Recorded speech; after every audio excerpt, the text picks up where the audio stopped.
Hey, it feels good to be back.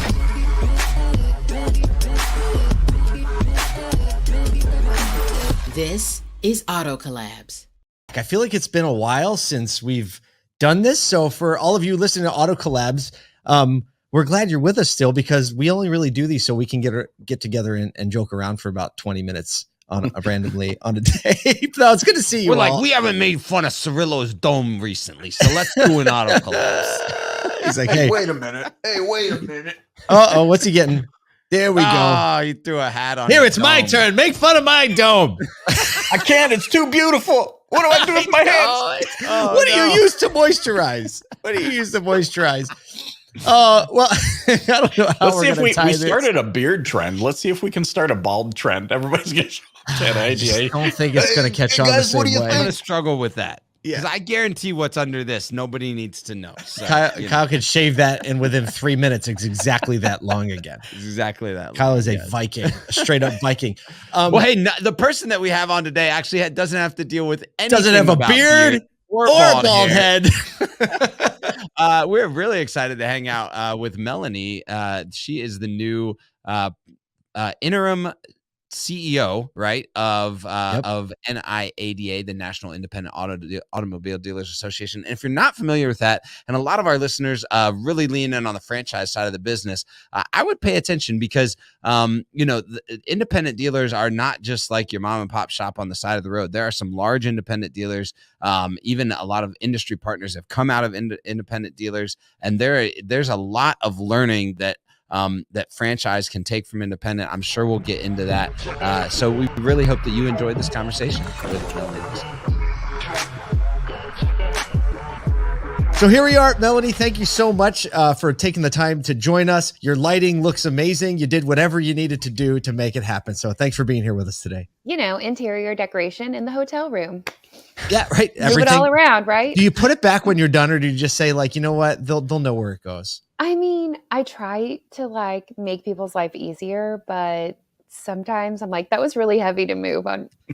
That you find someone else to put that back. Now I'm sweating when I had to go on the call and all that thing. I love it already, because it's obvious, you stepping in to be the interim CEO of the NIADA. It must be an organization that values a little candor, a little humor, and a little we're going to make this work. How have your first, how many weeks has it been now? I think 4. How have the first 4 weeks been? They've been great. I mean, my executive team and we've worked together for a while now. And so we're all real close anyway. And I tease everyone that they're kind of like my big brothers. And so I just pick on them constantly. And so when we get in front of people on panels and stuff, I'm like, be serious, be serious, be serious. But this is sounding so familiar. It rarely happens. What we hear all the time. Yeah. And we're normal. Check. Yes. Okay. Yes, Validation. Well, I don't think I need anything else from this podcast. I've just been validated. Here to do my job. Glad I could help. There you go. Are you the only female on the executive team? Yeah. So did you get that moment where you're like, now I'm in charge? Let's tell the truth. I've been in charge, bossing them around for quite some time. Now it's just official and they have to listen, I guess. Yeah. And because you've been a part of the NIADA as at least a fractional CFO for quite some time, 6 years. Is that right? Yeah. I've been full-time and fractional. Yeah. I cannot leave. I'm just ingrained now. Go back to that, because you weren't in the auto industry before. You were mainly in the nonprofit organization sector. What was the initial kind of move into automotive and maybe take us back? What did it feel like initially getting into the auto, especially the independent auto side of the business, and kind of how you approached that? Yeah. So I didn't pick it. Common story. Yeah. Automotive picked me, and now it won't let go, which is fine because I love it. But I was a CPA, and I was a consultant that worked with small and nonprofits and small businesses was my niche focus. And I kind of just had this point in my career where I was really tired of going into places and fixing what was broken. And if they had just done it right the first time, I was very expensive. So I started my own business to address that. Steve Jordan had been talking to a colleague that I knew, and he was like, yeah, we've grown a lot and I need some help, but I don't know how to fix it. And they were like, oh, you should talk to this girl. And so he didn't wait for the referral. He just started calling me, and I'm like, I don't know who that is. Don't give me that phone. So I ignored him for like 2 weeks. And then the mutual connection said, hey, there's this company you should talk to. His name is Steve. And I'm like, oh, that, yes. Yeah, he's been calling me. New number. Been avoiding his phone calls. Like I had the restraining order ready. I was about to sign it. Yeah. I'm like, I don't know what is NIADA? I don't even know what that is. So I called him and I'm like, hi, I think you've been trying to get a hold of me. And he's like, you're really hard to find. And I'm like, that's when you said, that's because I'm expensive. Yeah, right. I mean, set the tone. Let's like, set the tone right away. I didn't know who you were. And so we scheduled a meeting, and it was so much fun. Because if you know Steve at all, he's just a character, and I'm a low key character. And so, he'd say things like, well, how do you get business? And I'm like, referrals. Was that working for you? Well, I'm sitting here talking to you. So you're like, my strategy is I don't answer my phone. Yeah. If I don't know you, the answer is no. I'm not going to help you. That's wire. So we had a very interesting conversation, and then he slapped my hand because I didn't have a contract ready for him that day. And I was like, look, bro, I like you a lot. And if you want my help, I'm here. But if you don't, that's brothers? Also fine. Yeah. I feel like you have brothers. I am the oldest. I have a little brother. Gotcha. Yeah. There it is. But yeah, yes. I'm the little brother. This is all making sense to me. I was the girl, like I was not playing with dolls. I was outside, like having sword fights with sticks with the boys and running craps at the end of the block and all that. Wall ball. That was like the big thing when I was little. I haven't played wall ball forever, but that was even a thing. Ever. I'm so excited that just got said. That's amazing. Yeah, and if you miss it, then you stand up on the wall. Yeah, and you got to get. Yeah, you're the target now. Yeah, this is good. This is good memories.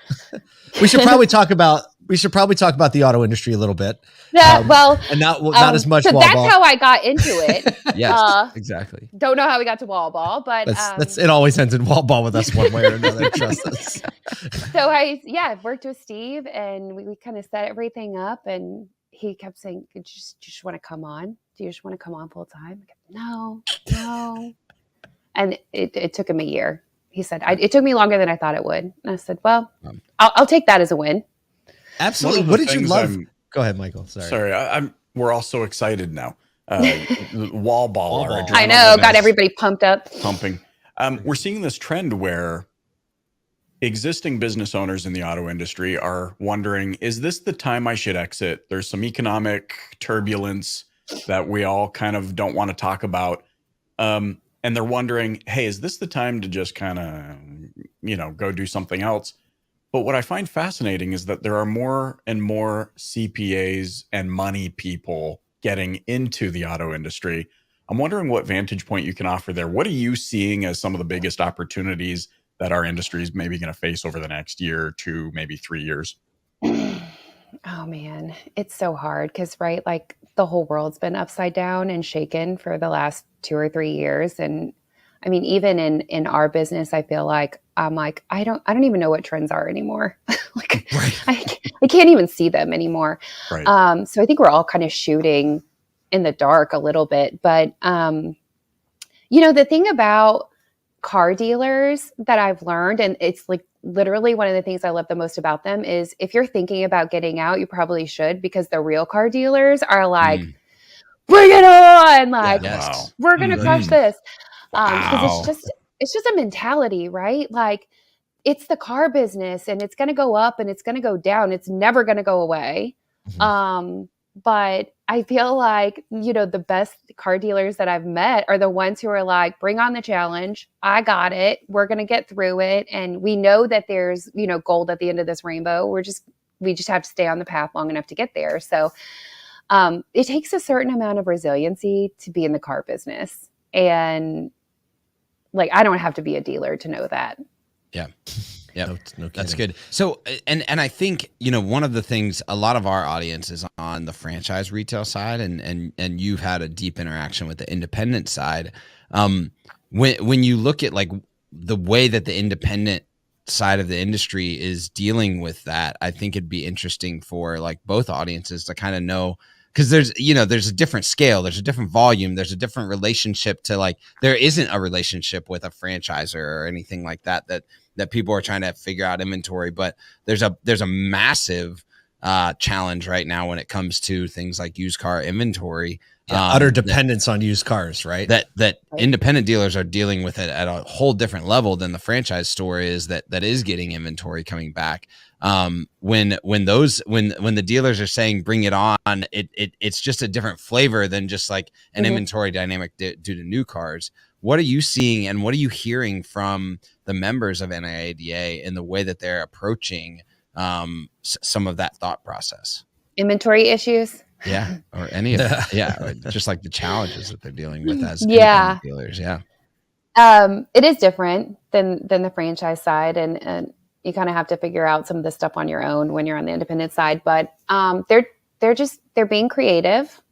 A lot of them have changed like what they're looking for, where I think when I first came on, you were seeing like really specific criteria for dealerships on like, I sell this kind of car between this year and with this many miles. And you kind of seen everyone brought in those criteria of what my dealership actually sells, because now you're selling what you can get essentially.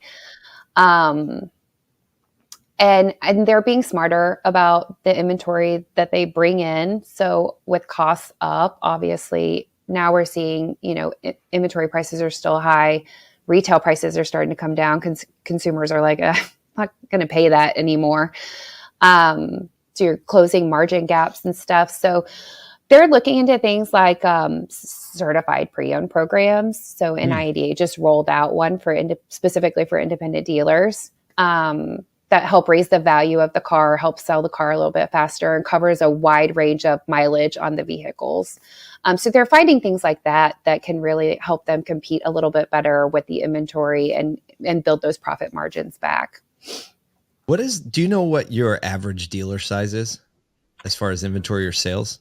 Oh man, that's such a good question. I don't know what the average is actually. Now I'm going to write that down and go find out. That's good. It'll make a great piece of content at some point. Yeah, but right. But I mean, like, because we go from so small, 4 or 5 cars a month, right, all the way up to like CarMax is in our group. So really, yeah. So we that's it all. That's all of it.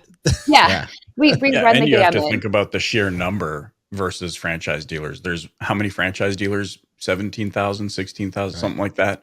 There's 60,000 people or 60,000 independents, or between 40 and 60, something like that. Yeah, it's a massive number. I mean, we have 14,500 dealers as members.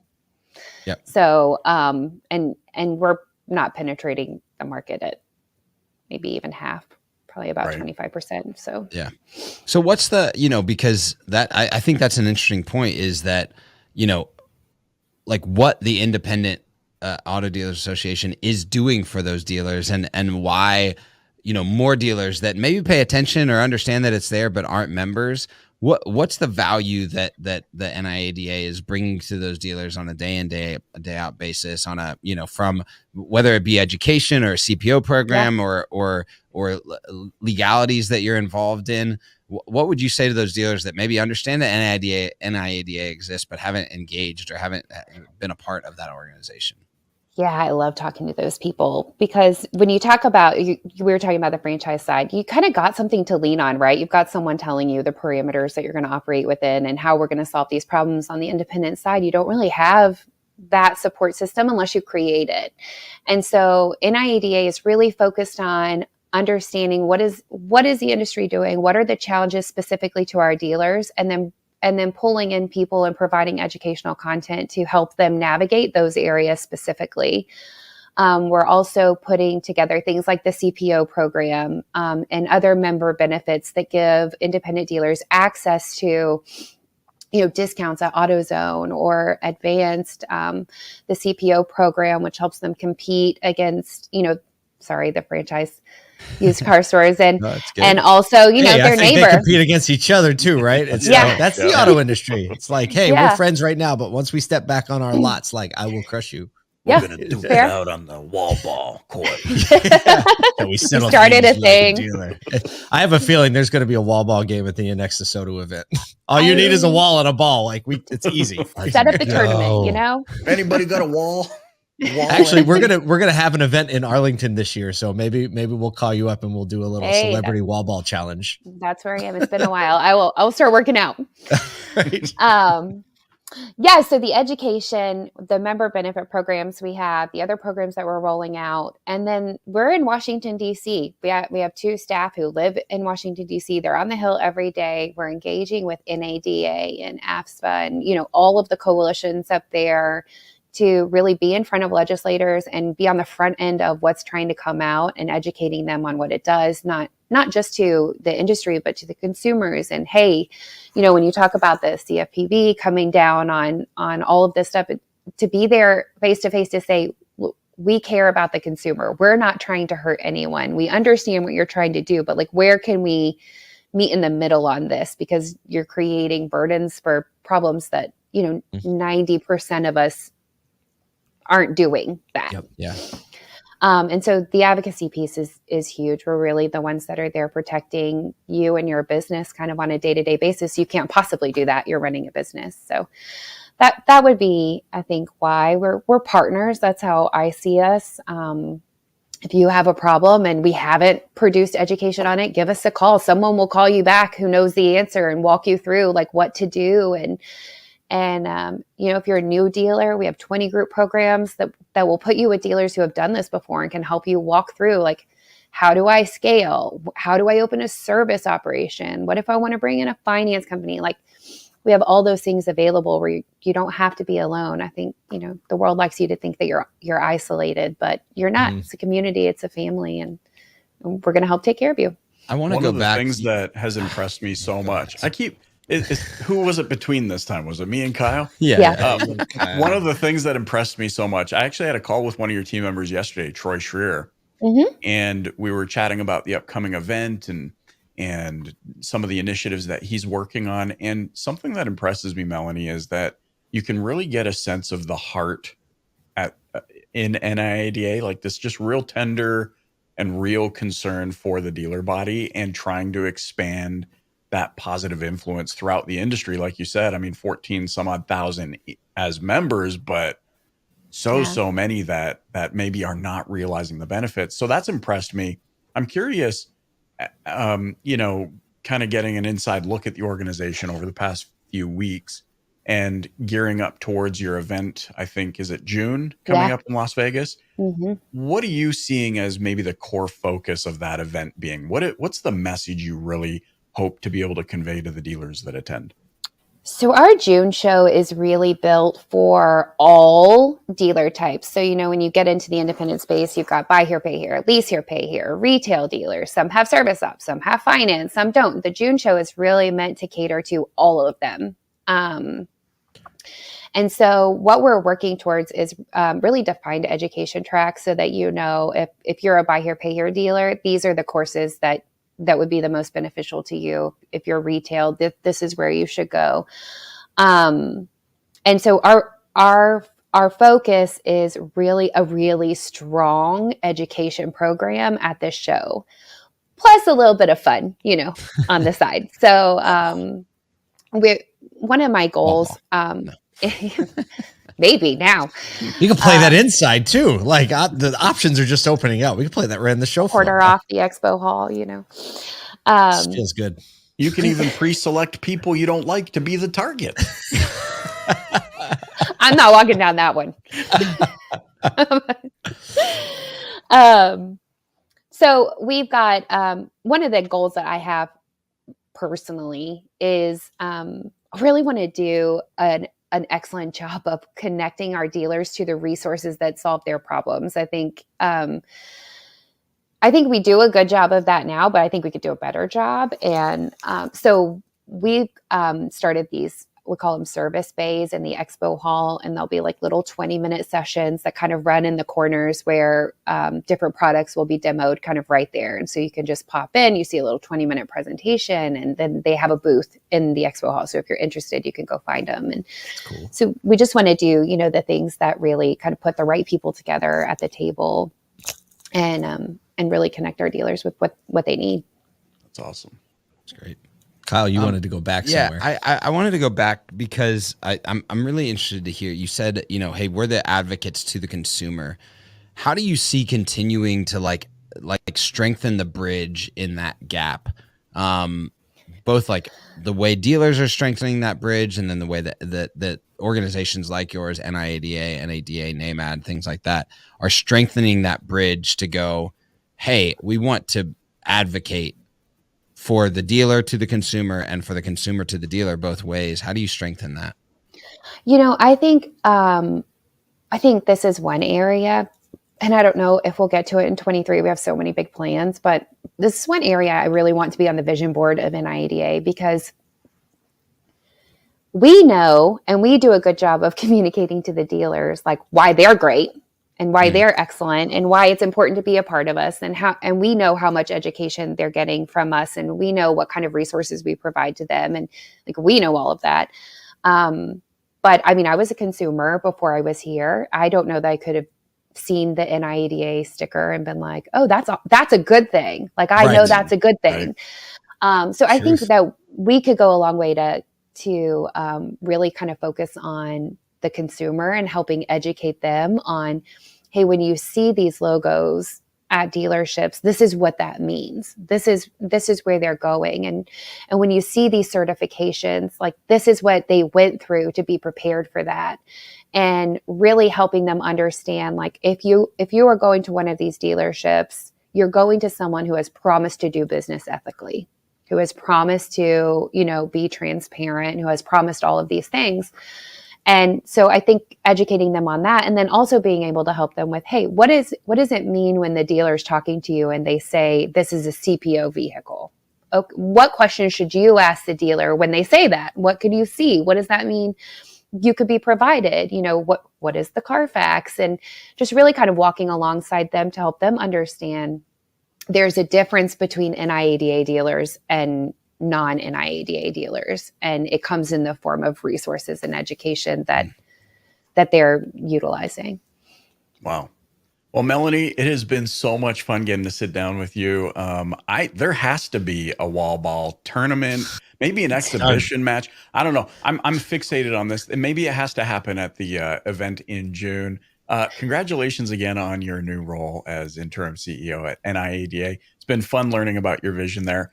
How can those listening learn more about NIADA? Where would you point them towards? NIADA.com has links to all of our stuff. So you can find out about our 20 group programs. You can find out about the CPO program that just rolled out. Our events are up there, education classes, pretty much all of it's at a fingertip, but you can always call our office too. And someone will help you. We have a really strong team that really cares about what they're doing. So they will hunt and answer. I've watched them spend hours like, there's this one thing and no one has the answer. I'm going to find it. And that's great. That's amazing. Melanie, thanks so much for joining us on Auto Class. Thank you so much for having me. I really appreciate it.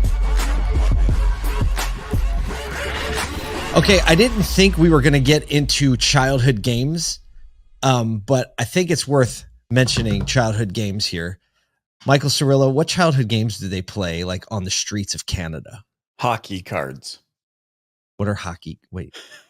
So, what you do is you start with one hockey card, usually a goaltender. Somebody will have a goaltender like a card, sports card, a hockey card, right? card. Like a baseball card. And they'll place it up against the wall, and they'll determine the distance that you need to sit, and you will take your player cards and chuck them at the... Try and fling it down. And if you fling it down within, say, 4 tries or whatever they dictate, you get to keep the goaltender and you get all your cards back. So it's like a gambling game. Yeah, so it's a gambling game. How I learned that I was addicted to gambling in the 3rd grade. That's a really clever way to gamble. Somebody gave me a card. I didn't have any hockey cards. Somebody gave me a card. They said, yeah, we don't want Cirillo to be left out. Here's a card. Try. I kept winning. And then you ended up with all of them. You were freakishly good at it, right? Like fluke, you're fluking and you just don't know what your hand's doing, but it's working. And I came home with 600 plus hockey cards. Unbelievable. And my dad was like, and I was excited about it. I'm like, look at this, man. I got Patrick Waugh. I got Mario Lemieux. My dad's like, where'd you get all these? We didn't buy these for you. And I'm like, so hear me out. There's this game. And he's like, so totally legal. I was like, well, when you say it like that, it sounds so different. How about you? What did they play in the streets of Ohio? Oh, well, I didn't actually grow up in Ohio, even though my parents were there. Yeah, Florida would be like the where I actually they play on the beaches of Florida. I don't know. I'm telling you, wall ball was like, well, I was in Central Florida and we just had a bunch of lakes, so we were either on a boat or playing wall ball. So I was right in the line there. Yeah, it was a thing. I want to talk about, one of the things that Melanie did talk about was this this how like that. Well, I wrote it down here that they are broadening the use criteria in order to compete with franchise dealerships and having things like CPO programs. So I know we had a lot of fun talking about games and everything, but that was really interesting to me. And I think that one of the things that I always want to think about is what can franchise and independent dealers learn from each other, and learning that independent dealers, that all they do is focus on used cars, are broadening the scope of what they actually have in their inventory. I think is important for anybody to like be looking at this point, going, okay, maybe my sweet spot has been blank and I need to expand my thinking to this, or I need to add value to attract consumers in a different market. That was something that, like, as I'm talking to franchise dealers or independent dealers, I think it crosses the barriers there. And it's probably a learning that independent dealers have had to struggle with quicker than franchise dealers had. That really did stand out to me too, Kyle. And the other thing that stood out to me was her confidence in declaring this industry is not going anywhere. I love just little like that for the naysayers. Spirit is strong regardless. Someone's cutting that out for a reel, right? Regardless. Yeah, the spirit is strong. I think regardless of what happens, she's like, there's a lot of unknowns. Let's focus on today and what we need to do today, and answers will come in the future, but this industry is not going anywhere. That was a tremendous interview. It's always fun to be able to sit down with people who have so many deep insights about the comings and goings of the auto industry, and especially NIADA. So we hope you enjoyed this episode with Melanie Wilson. On behalf of Paul J. Daly, Kyle Mountsier, and myself, Michael Cirillo, thanks so much for joining us on Auto Collabs.